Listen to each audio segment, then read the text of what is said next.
everybody, it's Kathy here, and just thought I'd do a little live with you because I've had some really cool questions coming in this week. So here to answer information about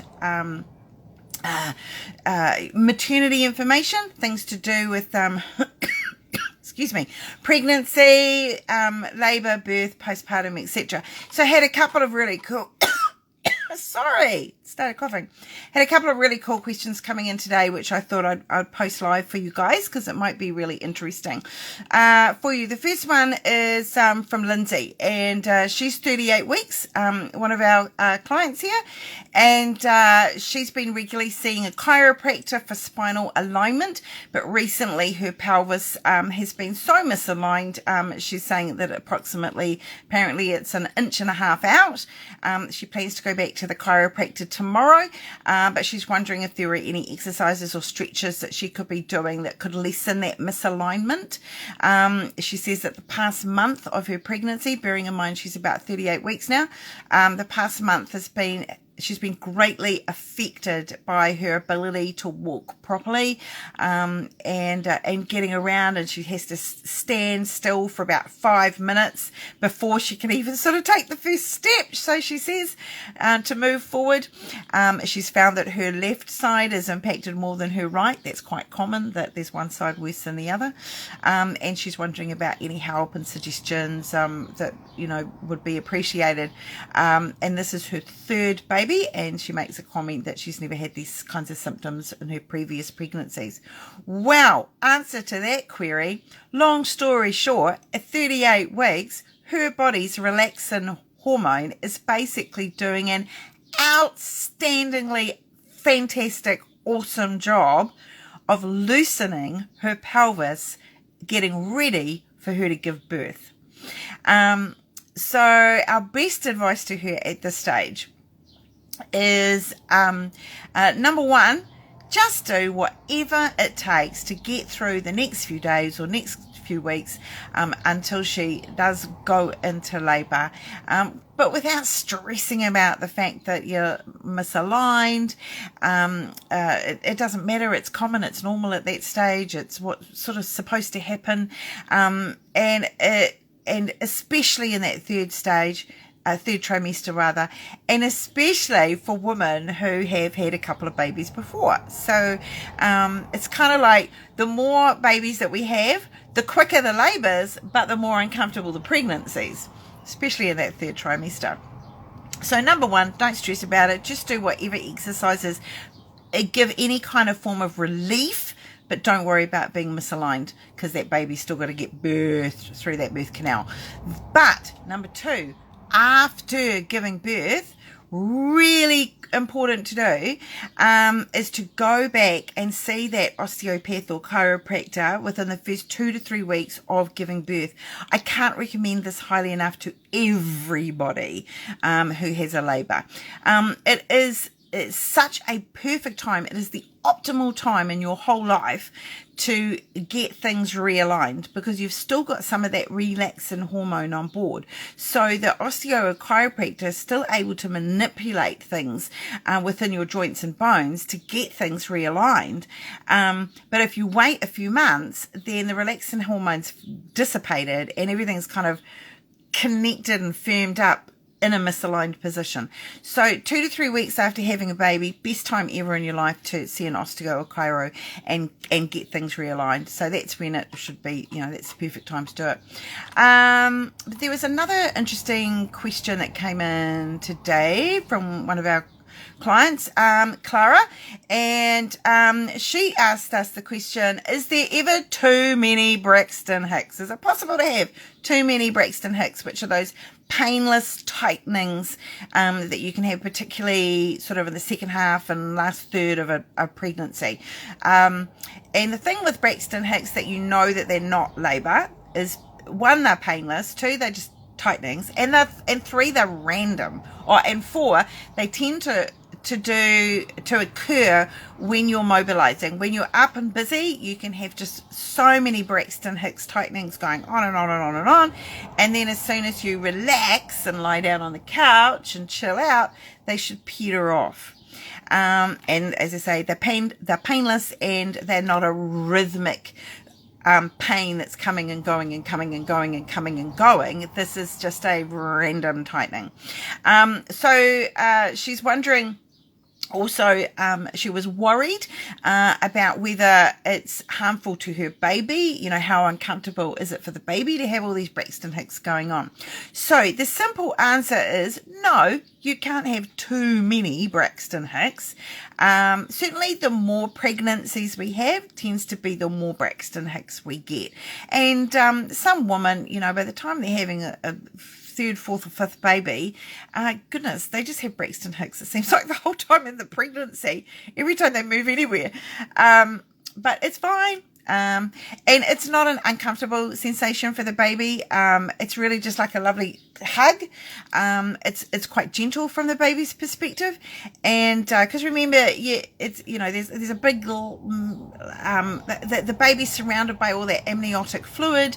That's all cushioned, and then there's muscle around it as well, of the uterine muscle. So it's just a nice little gentle hug. And I think that sometimes those babies who have had a pregnancy journey that's had a lot of Braxton Hicks, they can particularly be those babies who really, really prefer to be tightly, firmly swaddled. You know, they love that little bit of pressure around them. It feels like the edge of the womb. It feels like reassurance and safety. All babies do like to be swaddled. And some of them like their hands out, because they're used to getting their hands and sucking their thumb and things. But they do like, their body does enjoy that cuddling of the swaddle. But, you know, those babies that have just had months of Braxton Hicks, yeah, I don't know. It'd be interesting to do some randomized control retrospective study on it one time and say, you know, but it's a very difficult thing to look back on retrospectively. Yeah, so I'll just see if there's any other interesting little questions that we might feature today that have come in. Oh yeah, okay.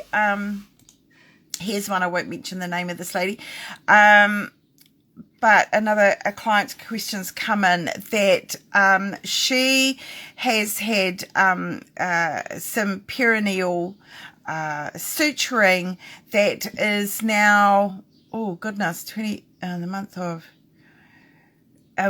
almost a month down the track. She was given an episiotomy. I think it's I haven't got that quite clear. English is her second language, but she's had some vaginal, or be perineal, likely suturing or stitches that she's still seeing there, and they've been there for a month. And is that normal? And it's uncomfortable, and you know, what should we be doing? Well, I would have to say, no, that's not normal. Okay, so generally, the perineum, when it's sutured, is sutured with self-dissolving suture, and how long it takes to break down depends on the particular suture being used, but typically anywhere between sort of 1 to 3 weeks. And quite often time, because it's your own body's chemicals that break down that suture. So often the suture lines can start to break down, but a little quicker than any knots where a suture's been tied off, because the knot is a bit more a thicker bundle of that suture thread. So that can take a little bit longer just for it to be broken down. But generally speaking, any perineal suturing should be pretty comfortable, you know, within 1 to 2 weeks. And the main thing is it should be getting more comfortable. You know, so every day it should be feeling just a little bit better and just a little bit better. And where it is quite a red flag is if it's if the suture is the incision, the wound is looking angry and red and it's getting more painful every day. That's not normal. It's not okay.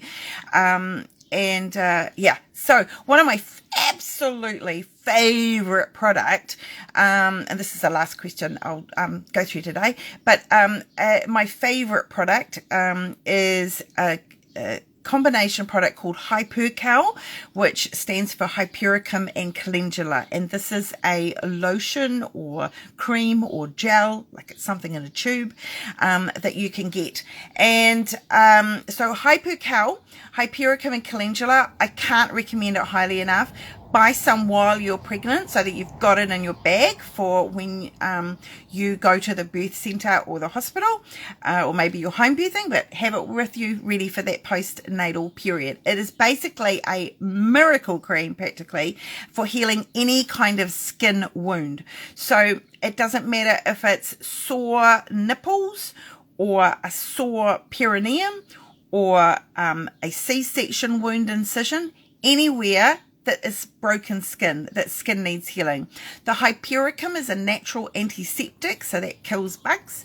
And the Calendula is a skin healing promoter. So it makes things heal quicker. The other thing, actually, I think about it with skin healing after having a baby is when a woman is taking unusually long time for her wound to recover. To me, it's always a red flag of, is she taking a really good quality multivitamin? Because she may be low in zinc or some other micronutrient, mineral or vitamin that's just not really helping. So yeah, always make sure that you're having a really good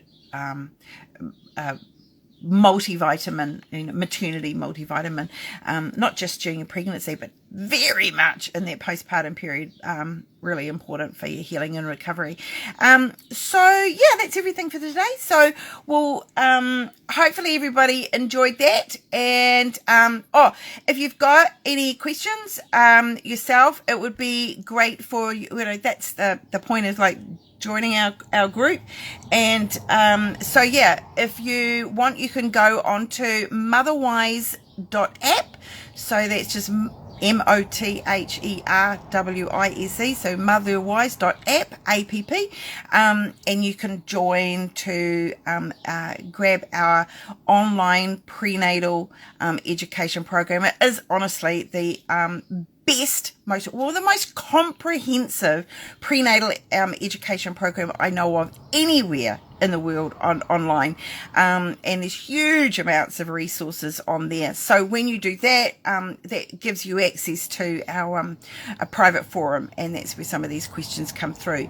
And yeah, but I just wanted to throw a few of them out there today, and hopefully might see you guys, see some of you joining us. And yeah, I'll give you a heads up when the next live coming up. Okay, bye everybody. See you.